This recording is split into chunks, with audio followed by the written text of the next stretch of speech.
Hello, everyone, and welcome to the series finale of the ECW Revival series on the channel as our final episode, November to Remember, in a big time main event of Dark Soul and CM Punk, which I think, as a whole, this show, I think it's a great way to end it out. 20,000 strong at the Izod Center. Not bad. Not bad. As we have our two pre show matches. It was the first one, Rhino versus MVP. They've had pretty good matches. They have the great chemistry. Just felt like that was a great send off for the pre-show. Probably should have been the last of the two pre-show matches because I figured Beth and Athena wouldn't be so great. Got a 36. Is what it is there as Beth gets the glam slam in 10:27. The 37 for Beth. 35 rather for Athena as a 6-2 for the show intro. We have the opener in Matt Sydal and Caval. Obviously, two indie standouts, former indie standouts. Obviously they had been kind of off the indies for. Well, I mean, I guess Seidel, he had not gotten released yet, but obviously beforehand, and then with low key, he had been, and then he got signed, and then he's back, so it's the whole thing. But yeah, obviously two guys that I think their styles could mesh pretty well, and Seidel gets the one with the corkscrew moonsault. I just let the game decide on that one because I was like, it doesn't really matter who wins this one. It's the opener. Just, have a nice little match. And that's exactly what they did. As a 61 here, as a feud that really started off ECW as far as the tag division with the Dudley Boys and Outlaw Inc. as Kingston beats Devon with the Blackout Lariat. And Bubba, I mean, this was rated off hardcore, so I figured everyone would do pretty well. Kingston, not so much, but all in all, a solid little tag match, I think. And that's a great win for Outlaw Inc., kind of putting over the future there. As, figured this match was gonna suck. Probably should have pushed this way the fuck down and had this actually be the opener. As Brian Cage, Tony Nese, Brian Cage with a flying elbow at 5:59. What a shit show. Tony Nese outperformed him too. Let's just move on. As the three-way dance, Melissa Anderson, Karma, and Paige. As Melissa Anderson retains. Pretty close. I thought about giving the belt back to Paige to end it out, but at the same time, I felt like Melissa Anderson's character arc was a lot of fun, and her being like the babyface champ that's going to take on all comers. Really like that, and I think it was a pretty good match. It was 53, we'll take it. As a 61, and a new network champion, and Bobby Lashley, who beats Kenta. They had a match a couple of months back, and Kenta beat him. And I wanted to give Bobby Lashley this win, even though I will say this, I did give it a slow build on accident. It is pretty awesome that Kenta outperformed him, though. Really, as far as people that have grown throughout this series, I'd say Kenta's number one, because he was doing pretty well, but for him to be in close to the 70s by the time we end out this series, pretty awesome. Very, very happy to see how well he's progressed over time, and his network title one was pretty fun to be able to do. Him and Punk again was a lot of fun, and felt like after that title match, I was like, well, he's kind of done his time as far as for the network title, and wanted to give it to Bobby Lashley there to end out the series. As our tag title matchup, which is really good, as a 76, thought about it, but I felt like Drew and Prince Devitt, that team's a lot of fun. They outperformed him. Even Devitt almost outperformed him. So that was really cool, especially with them having a great chemistry boost.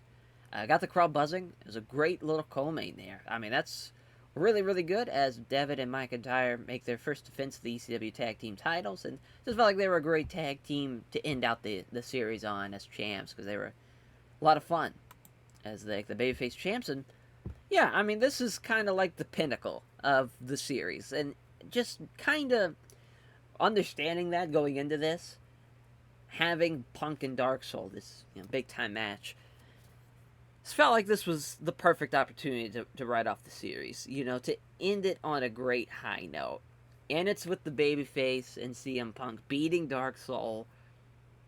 And I like that the series is going to end with a lot of questions kind of unanswered. I know that's kind of a weird thing for probably a lot of series. You'd like to have it be wrapped up and everybody have answers to everything, but I just love that there's a chance of possibility of this being picked up again, and the fact that we're leaving a lot of things yet to be revealed, like, who is Dark Soul?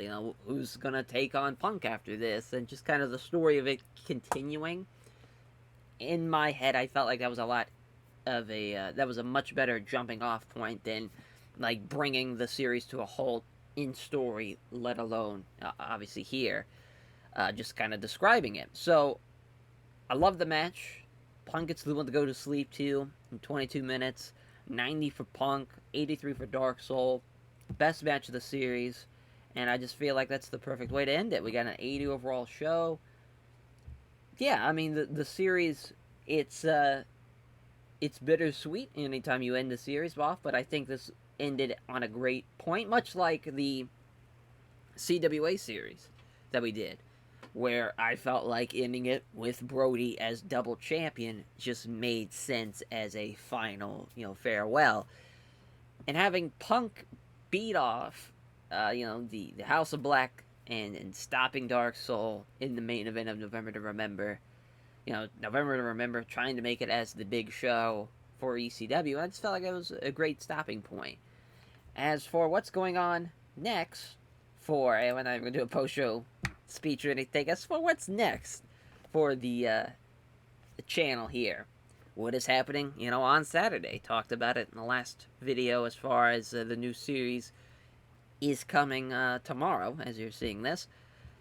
Hopefully, unless you're seeing it a day late. But the channel is having the next series. I guess it doesn't matter. We're not going to change the skin. But we're going to 1992. And we're going back to All Japan. Back is Shoei Baba, Mr. Baba. It's the sequel to our farewell series that we did last year with All Japan, where we booked from 1988 to 1990. I was thinking it was 86, but no, I think it was 1988.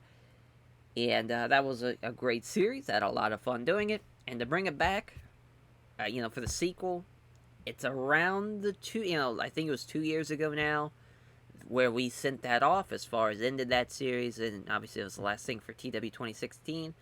To now, we're a couple of years into TW 2020, obviously being a thing. Feels like it's the perfect opportunity to bring this back and to go back into All Japan, but also, too, to have 3 different series where we're booking the main 3 Japanese press companies in All Japan now, with New Japan, and Pro Wrestling Noah. And plus, it's back into the 90s, so it's a whole nother decade that we're really booking, so that's exciting, too. I think a good bit, obviously we've most of our series have been either current day, somewhat current day, with going with the 2011 series, the fan vote series, and also the C-verse, which is not really obviously can't really venture that, but we're also doing the all-time tag league too. But most of it have been pretty much modern day, current day stuff. So to go back in time to 1992, and we got a Fleisch database too, which Fleisch has been really doing a great job with a lot of these updates. I think it's a really, really great mod. We'll see how it works, as that's an exciting time because we're starting in September of 1992. That was after Mitsuo Amasawa beat Stan Hansen, and that was the start of his Triple Crown reign. So that's where we're starting. I feel like it's a great starting point, and all in all, I think it's going to be a lot of fun to do. We'll see how it plays out, though. I might fuck it up, but that's another thing. Having a series that is kind of... Yeah, I think a lot of people probably say that's my best series as far as I have on the channel. To live up to that and go into it with the sequel, we don't want to Jaws to it. We don't want to fuck it up too bad. And hopefully we can continue that same success that we had in the first series with the sequel. As, we'll talk more about that, obviously, in that video. But thank you all who have watched this series, who have enjoyed the series so far. It's a lot of fun. Obviously, it's, I think, in a perfect spot to end it. And hopefully, I think everybody agreed. And I think a lot of people are excited to see the new series. And now, especially, probably it being, the sequel to this, I think a lot of people are going to be even more excited now that the new series is coming. It's All Japan. So yeah, we'll catch you guys there. Take care, everyone.